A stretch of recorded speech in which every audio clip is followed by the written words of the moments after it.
कैसे हैं आप सभी को आपके प्यारे से YouTube चैनल कॉन्सेप्ट ट्यूटोरियल में आप सभी का स्वागत है। बच्चों, यहाँ पर हम लोग 2012 में 2024 जो बोर्ड एग्ज़ाम है हिंदी मीडियम वालों के लिए, हिंदी माध्यम के छात्रों के लिए, चाहे वो बिहार बोर्ड हो, यूपी बोर्ड हो, एमपी बोर्ड हो, उसके लिए एक शॉर्ट ड्यूरेशन ऑफ टाइम में हम लोग केमिस्ट्री का पूरा चैप्टर कवर करेंगे, जो केवल और केवल आपके बोर्ड के लिए होगा। ठीक है। आज केमिस्ट्री ट्वेल्थ केमिस्ट्री के जितने भी यूनिट हैं, उन यूनिट में जो क्वेश्चन पूछे जाते हैं, जो कॉन्सेप्ट पूछे जाते हैं, चाहे वो सब्जेक्टिव हो, ऑब्जेक्टिव हो या फिर दीर्घउत्तरीय प्रश्न हो, सारे क्वेश्चन का जवाब यहाँ आपको मिलेगा और पूरा सिलेबस आपको विदिन 2 to 3 मंथ में आपको कंप्लीट करा दिया जाएगा, ताकि आप 2024 में होने वाले बोर्ड एग्जाम में 100% अंक को प्राप्त कर सके। तो बच्चों, यहाँ पे हम आज एक यूनिट स्टार्ट करने जा रहे हैं, प्यारा सा यूनिट, ध्यान देंगे। फिजिकल केमिस्ट्री भौतिक रसायन का चैप्टर है बिलियन सॉल्यूशन। हम लोग आज बिलियन से स्टार्ट करेंगे, ठीक ना। हम लोग मान लेते ये अपना यूनिट 1 हो गया। ऐसे यूनिट आपका एनसीईआरटी में ठोस अवस्था सॉलिड स्टेट है, ठीक है, वो भी देखेंगे। सबसे पहले बात हम लोग करते हैं कि बिलियन होता क्या है, आखिर बिलियन कहते किसे हैं। बिलियन का जैसे ही जिक्र आता है, मन में या दिमाग में एक ही इमेज बन पाती है कि जल होगा, उसमें क्या होगा, चीनी मिला हुआ होगा और बन गया बिलियन। लेकिन वैसी बात नहीं है। ठोस में ठोस का भी बिलियन होता है, गैस में गैस का भी बिलियन होता है। यानी बिलियन जो है, इस प्रकार से हम लोग परिभाषित करते हैं कि दो या दो से अधिक पदार्थों के समांगी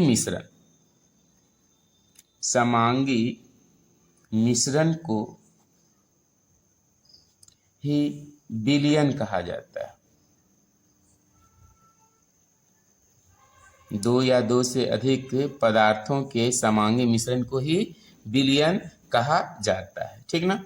जैसे हम लोग एग्जाम्पल ले लेते हैं, ये अपना जल हो गया, इसमें हम लोग चीनी मिला लिए, तो क्या प्राप्त हो गया हम लोग को, शरबत। यानी शरबत क्या है, अपना बिलियन है। शरबत क्या है, बिलियन। यानी बिलियन में जिस पदार्थ की मात्रा ज्यादा होती है, यानी जिसकी मोल संख्या ज्यादा होती है, उसको हम लोग कहते हैं विलायक। यानी जल अपना क्या हो गया, विलायक। चीनी क्या होती है, कम मात्रा में होती है, इसको हम लोग क्या कहते हैं, विलेय। लेकिन पुराने जो बुक हैं, अभी भी एनसीईआरटी बुक में बिलियन को घोल लिखा जाता है, विलायक को घोलक और विलेय को घोल। कहने का मतलब यह है कि विलेय प्लस विलायक बराबर क्या होता है, बिलियन। विलेय प्लस विलायक बराबर बिलियन, इसको हम लोग बिलियन कहते हैं। और भी एग्जाम्पल देखना है तो हम लोग ले लेते हैं सोना, हम लोग लेते हैं चांदी, हम लोग बना लेते हैं सोना चांदी का मिश्र धातु। सोना चांदी का मिश्र धातु, ये भी अपना क्या है, बिलियन। मिश्र धातु, ये भी अपना क्या है, बिलियन। यानी दो या दो से अधिक पदार्थों के समांगी मिश्रण को ही हम लोग क्या कहते हैं बाबू, बिलियन कहते हैं, ठीक ना। दूसरा नंबर ध्यान देंगे, छोटी छोटी बातें पहले देख लेते हैं, इसके बाद इंपॉर्टेंट क्वेश्चन पर हम लोग चलेंगे। क्योंकि कॉन्सेप्ट बिल्डअप होना भी बहुत जरूरी है, केवल क्वेश्चन याद करने से नहीं होगा। विलेय या विलायक, पहले विलायक देख लेते हैं। सॉल्वेंट, विलायक किसे कहते हैं, यानी बिलियन में जिस पदार्थ की मात्रा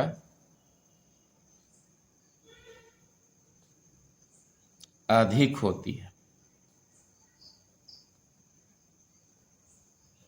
अर्थात हम लोग कह सकते हैं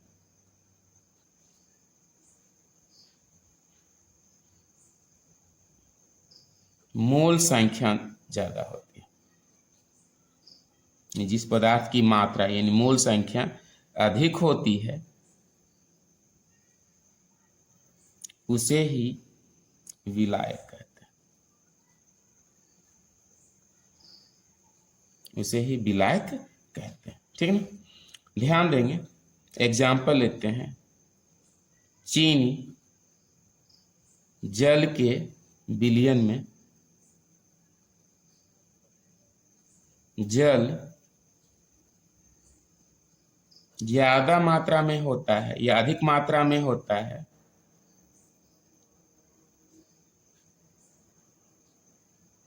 अर्थात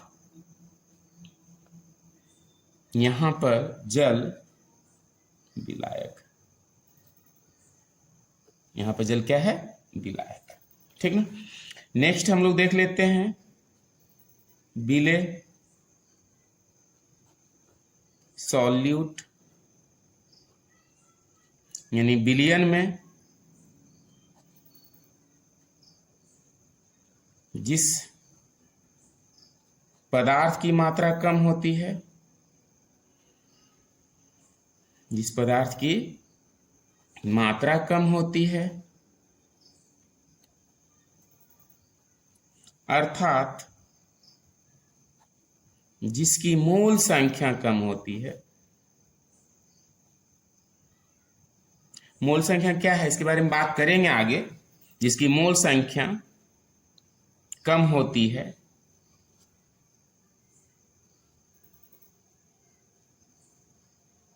उसे विलेय कहते हैं, उसे विलेय कहते हैं। ठीक है, स्क्रीनशॉट ले लेंगे। एग्जाम्पल, चीनी जल के विलयन में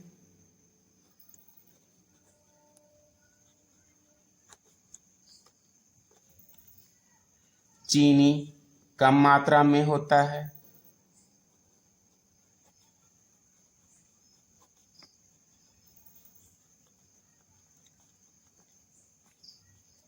इसलिए यहां चीनी विलेय है। ठीक ना। तो इस तरह से हम लोग विलयन को समझ लिया। लेकिन एक चीज जानेंगे कि समांगी मिश्रण क्या होता है। कि जैसे हम लोग बात करते हैं, हम लोग बात करते हैं कि जल हो गया, हम लोग ले लेते हैं बालू, ले लेते हैं हम लोग, ले लिए मिट्टी, ले लिए और ये बना दिए हम लोग कीचड़। कीचड़ में क्या होता है, कहीं जल ज्यादा है, कहीं बालू ज्यादा है, कहीं मिट्टी ही मिट्टी है। ठीक ना। तो ये भी मिश्रण है, लेकिन इस मिश्रण को हम लोग कहते हैं विसमांग मिश्रण, हेट्रोजीनियस मिक्सचर। लेकिन अभी जो एग्जाम्पल हम लोग देखे थे कि एक गिलास जल लिए, उसमें 4 चम्मच चीनी डाल करके उसको अच्छी तरह से हम लोग पूरे मिला दिए, तब तक मिलाते रहे जब तक कि चीनी पूरे क्या हो जाए, डिजॉल्व ना हो जाए। ठीक ना। तो ये भी मिश्रण है, लेकिन ये कौन सा मिश्रण है? समांगी मिश्रण। क्योंकि शरबत कहीं से भी हम लोग निकालते हैं, सभी जगह, जैसे हम लोग मान लेते ये शरबत है, सभी जगह अगर चीनी पूरा घुल गया तो शरबत में सभी जगह चीनी का सांद्रण क्या है? बराबर। मिठास बराबर है, इसका मतलब चीनी का सांद्रण क्या है? बराबर है। ठीक ना। केमिस्ट्री में हम लोग अगर कोई मात्रा ज्यादा हो गया, विलेय की मात्रा ज्यादा हो गया, जैसे हम लोग मान लेते हैं कि चीनी और जल का विलयन बनाए शरबत, जिसमें चीनी ज्यादा पड़ गया यानी ज्यादा मीठा हो गया, तो हम लोग क्या कहेंगे? सांद्र विलयन है। लेकिन वही चीनी कम पड़ेगा, कम मात्रा में पड़ेगा, जो कि फीका शरबत होगा, इसको हम लोग क्या कहेंगे? विलयन कैसा है? तनु विलयन है। ठीक ना। तो ध्यान देंगे, ये हो गई सांद्र विलयन, तनु विलयन। लेकिन कुछ विलयन होते हैं जिसको जानना बहुत जरूरी है। जलीय विलयन, जलीय विलयन, एक्वस सॉल्यूशन। ध्यान देंगे कि वैसा विलयन जिसमें विलायक पदार्थ हमेशा जल होता है, जल होता है, तो वैसे विलयन को ही जलीय विलयन कहते हैं, जलीय विलयन कहते हैं। वैसे विलयन को ही क्या कहते हैं? जलीय। एग्जाम्पल, नमकीन जल, एग्जाम्पल शरबत, क्योंकि इसमें जब भी विलायक पदार्थ लेते हैं तो हम लोग क्या लेते हैं? जल लेते हैं। नेक्स्ट हम लोग छोटा सा टॉपिक देखेंगे, अजलीय विलयन। अजलीय विलयन क्या होता है? वैसा विलयन जिसमें विलायक पदार्थ जल नहीं होता है, तो वैसे विलयन को ही अजलीय विलयन कहते हैं।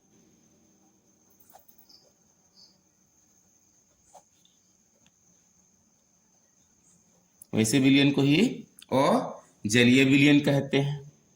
जैसे हम लोग कर लेंगे मिश्र धातु, मिश्र धातु ये आपके क्या है? अजलीय विलयन है। विभिन्न गैसों का मिश्रण, ये भी आपके क्या है? अजलीय विलयन है। लेकिन कुछ विलयन के प्रकार इस प्रकार से भी डिफाइन किए जाते हैं, विलायक की प्रकृति के आधार पर, विलायक की भौतिक अवस्था के आधार पर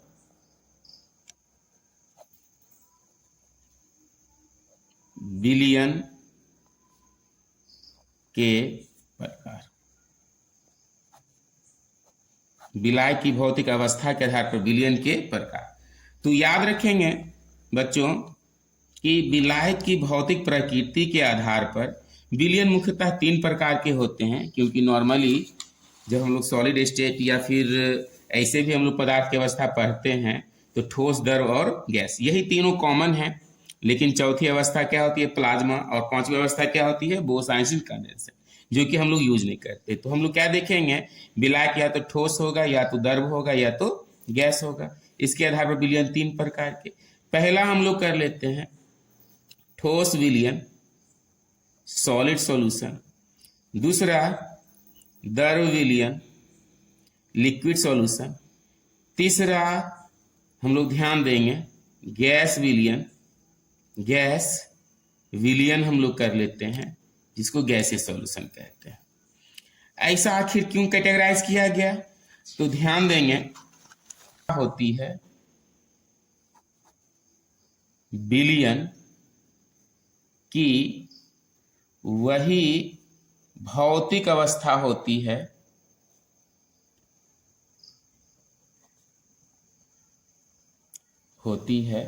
जो विलायक की होती है, जो विलायक की होती है। याद रखेंगे, ठीक ना? ठोस विलयन, फर्स्ट हम लोग क्या देखेंगे? ठोस विलयन, सॉलिड सॉल्यूशन, ठीक ना? ठोस विलयन क्या है कि ध्यान देंगे वैसा विलयन जिसमें विलायक पदार्थ ठोस होता है। तो वैसे विलयन को ही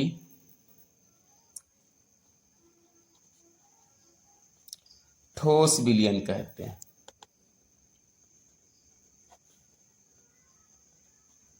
समझ रहे हैं ना? तो वैसे विलयन क्या कहेंगे? ठोस विलयन। चलिए, ये अपना नेचर ऑफ सॉल्यूशन विलयन हो गया। ये हम लोग कर लेते हैं विलायक है, और ये हम लोग कर लेते हैं विलेय, और इसके कुछ एग्जाम्पल्स हम लोग कर लेंगे। उदाहरण, विलयन कैसा है? तो अपना ठोस विलयन। विलयन कैसा है? ठोस विलयन। विलायक क्या होगा? तो ठोस, विलायक ठोस होगा। विलायक ठोस होगा। विलेय क्या होगा? तो आपका ठोस, द्रव और गैस भी हो सकता है। ठोस, द्रव और गैस भी हो सकता है। ध्यान देंगे, पहला एग्जाम्पल क्या है? सॉलिड टू सॉलिड सॉल्यूशन, ठोस और ठोस। तो हम लोग कह सकते हैं कॉपर डिजॉल्व इन गोल्ड, यानी एलॉय, यानी मिश्र धातु। मिश्र धातु, जितने भी मिश्र धातु हैं वो सारे के सारे किस कैटेगरी में आ जाएंगे? ठोस में ठोस का विलयन, जैसे सोना चांदी का मिश्र धातु, ठीक ना। और भी कई प्रकार के धातु हम लोग बना सकते हैं। ठोस है और द्रव दिया गया है, ठीक ना। तो हम लोग कह सकते हैं कि ठोस विलायक है, द्रव विलेय है। सोडियम में हम लोग Hg का विलयन, सोडियम में Hg का विलयन, जिसको अमलगम कहते हैं। अमलगम, अमलगम, इसको क्या बोला जाता है? अमलगम बोला जाता है। एक पेस्ट होता है। ठोस में गैस का विलयन, तो हम लोग कह सकते हैं पीडी धातु की सतह पर, पीडी धातु की सतह पर हाइड्रोजन गैस का विलयन।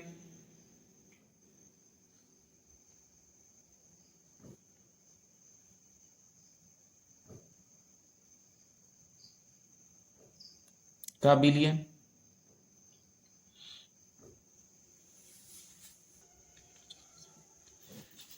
एडजॉर्ब कर लेते हैं, क्या कहते हैं? एडजॉर्ब कर लेते हैं, जिसको हम लोग अधिशोषण कहते हैं। पढ़ेंगे हम लोग सरफेस केमिस्ट्री में, ठीक ना। और ये जो है ना, ये बोर्ड एग्जाम में पूछा गया है कि एक विलायक है जो कि ठोस अवस्था में है, विलेय है गैस अवस्था में है, यानी ठोस में गैस के विलयन का एक उदाहरण दे। 2 नंबर में ये एग्जाम में पूछा गया है, ठीक ना। ध्यान रखेंगे इस चीज को। दूसरा विलयन हम लोग कर लेते हैं द्रव विलयन, लिक्विड सॉल्यूशन, लिक्विड सॉल्यूशन। याद रखेंगे डेफिनेशन, वैसा विलयन जिसमें विलायक पदार्थ हमेशा द्रव होता है, लिक्विड फेज में रहता है, द्रव होता है।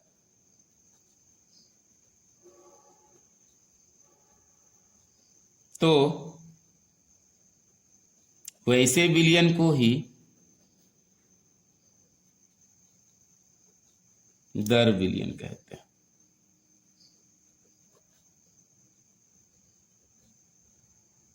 तो वैसे विलयन को ही द्रव विलयन कहते हैं। ये अपना क्या हो गया? विलयन।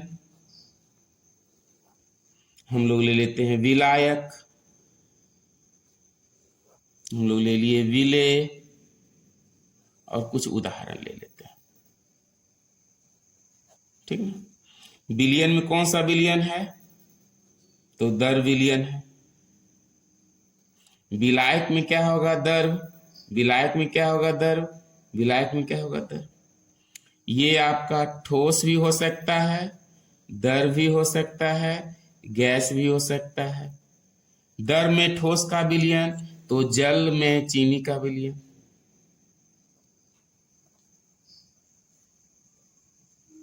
जिसको हम लोग शरबत कहते हैं।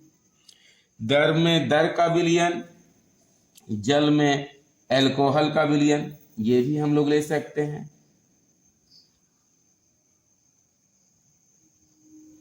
जल में C2H5OH एथिल एल्कोहल का विलयन, यानी जल में एल्कोहल डिजॉल्व हो जाता है, हाइड्रोजन बंधन बनाता है,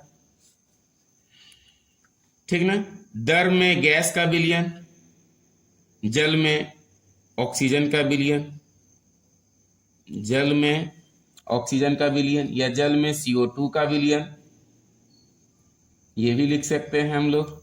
जल में CO2 का विलयन, जो कि हम लोग देखते हैं कि हेनरी के नियम से थम्स अप, कोका कोला, जो हम लोग कोल्ड ड्रिंक सॉफ्ट ड्रिंक पीते हैं, कोल्ड ड्रिंक ना, उसमें उच्च दाब पर कार्बन डाइऑक्साइड गैस को डिजोल्व किया जाता है, घुलाया जाता है, और उसके संबंध में जो नियम लगता है उसको हम लोग हेनरी का नियम द्वारा हम लोग समझते हैं। ठीक ना।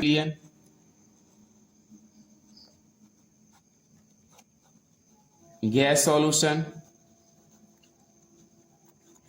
गैस विलयन क्या होता है, ध्यान देंगे यहाँ पे, वैसा विलयन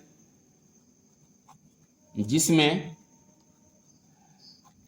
विलायक पदार्थ गैस होता है या गैसीय अवस्था में होता है, तो वैसे विलयन को ही गैस विलयन कहते हैं।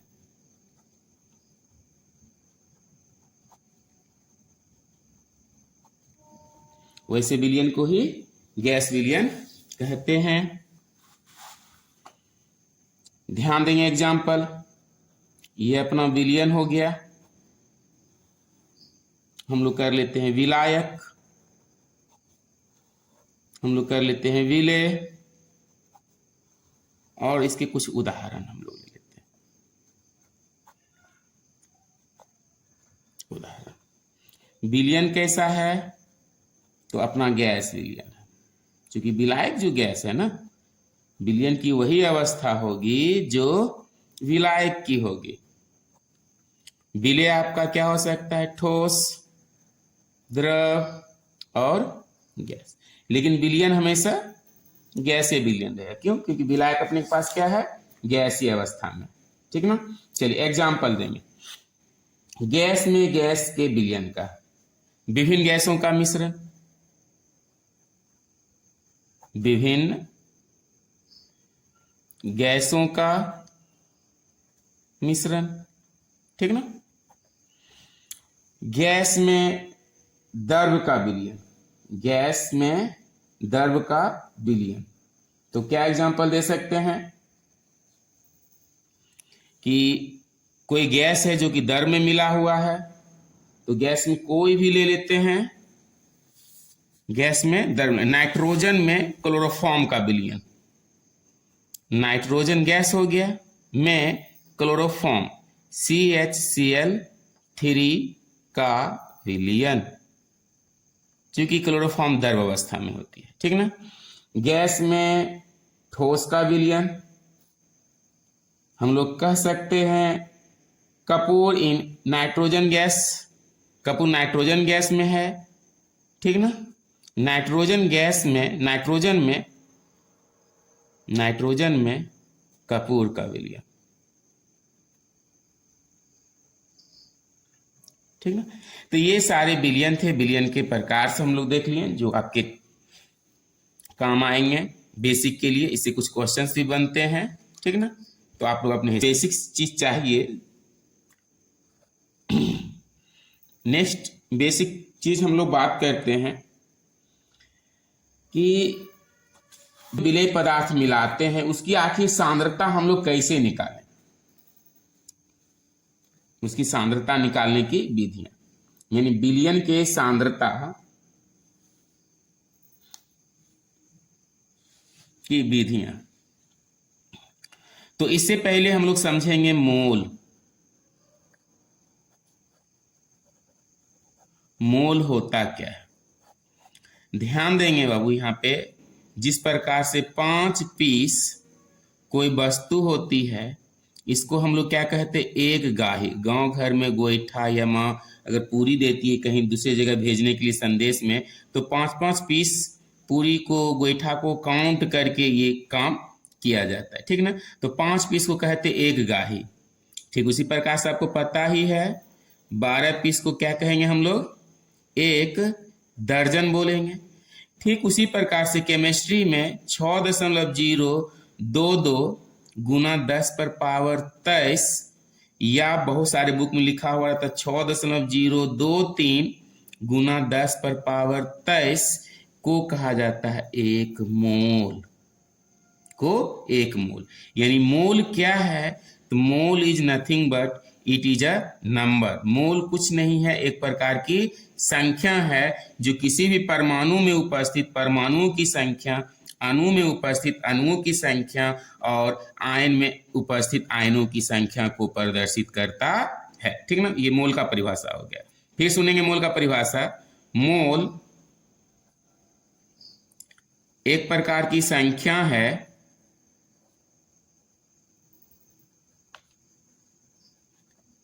जो किसी भी परमाणु में उपस्थित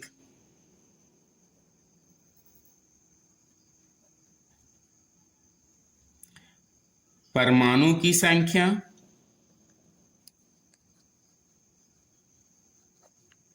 अणु में उपस्थित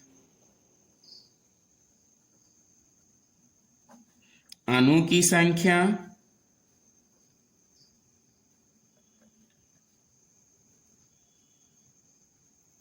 परमाणु अणु में उपस्थित अणु की संख्या या आयन में उपस्थित आयनों की संख्या को बताता है। संख्या को बतलाता है। कहने का मतलब यह हुआ कि एक मोल परमाणु बराबर 6.022 इंटू 10⁻23 परमाणु। एक मोल अणु बराबर 6.022 गुना 10 पर पावर 23 अणु। ठीक है, स्क्रीनशॉट ले लेंगे। एक मोल अणु बराबर 6.022 10 पर पावर 23 अणु, और कह सकते हैं एक मोल, इसी प्रकार एक मोल आयन बराबर 6.022 गुना 10 पर पावर 23 आयन। यानी मोल निकालने का एक फॉर्मूला है, सूत्र है, ध्यान देंगे। मोल संख्या बराबर ग्राम में द्रव्यमान, अगर परमाणु है तो परमाणविक द्रव्यमान,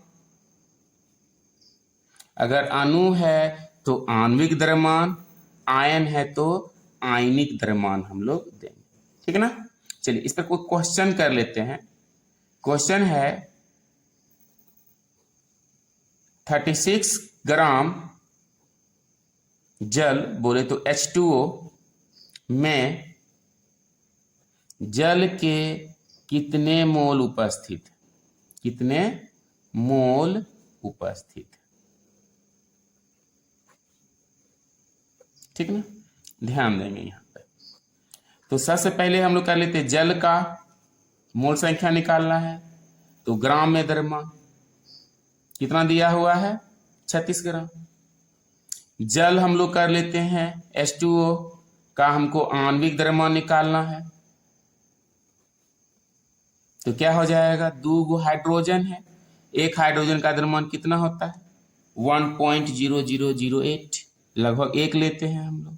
ठीक ना। फिर जैसे ही दूसरा तत्व आएगा, जोड़ का चिन्ह देंगे, ऑक्सीजन का द्रव्यमान कितना होता है, परमाणु संख्या द्रव्यमान संख्या 16 बराबर कितना हो जाएगा, सॉरी हाँ 18। चलिए यू ले लेते हैं, यूनिट, यू फॉर यूनिट, या AMU एटॉमिक मास यूनिट। इसीलिए मोल संख्या बराबर फॉर्मूला ग्राम में द्रव्यमान बटा अणु है तो आणविक द्रव्यमान, परमाणु रहता परमाणविक द्रव्यमान, खचा खचा खत्म 2 मोल। यानी 36 ग्राम जल में जल के कितने मोल उपस्थित हैं, तो जल के 2 मोल उपस्थित हैं। अगर इसी क्वेश्चन में पूछता कि 36 ग्राम जल में जल के कितने अणु हैं, तो ध्यान देंगे चूंकि 1 मोल H2O बराबर 6.022 गुना 10⁻23 H2O अणु। इसीलिए 2 मोल जल बराबर क्या होगा, 2 गुना 6.022 गुना 10⁻23 H2O अणु।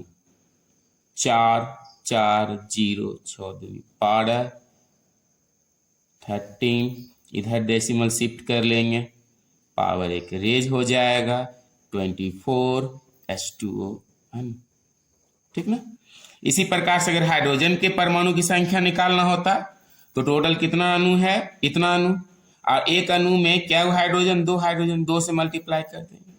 अगर 36 ग्राम जल में टोटल ऑक्सीजन का परमाणु निकालना है तो 36 ग्राम जल में इतना अणु, और एक अणु में एक ऑक्सीजन, 1 से गुना कर देंगे, क्या निकल जाएगा, ऑक्सीजन की संख्या निकल, ऑक्सीजन परमाणु की संख्या। अगर इलेक्ट्रॉन की संख्या कहता वो भी निकाल लेते, चूंकि 36 ग्राम जल में इतना अणु और एक अणु में कितना इलेक्ट्रॉन होगा, तो 2 हाइड्रोजन 2 गुना 1 इलेक्ट्रॉन, 8 इलेक्ट्रॉन ऑक्सीजन में, टोटल 10 से गुना कर देंगे टोटल इलेक्ट्रॉन की संख्या। इसी तरह प्रोटॉन की संख्या भी हम लोग कैलकुलेट कर सकते हैं। यही आपका क्या है, मोल संख्या। और एक बात ध्यान ही नहीं रहा, मोल संख्या को स्मॉल n और कैपिटल N से भी सूचित किया जाता है। ठीक है, ठीक है बच्चों।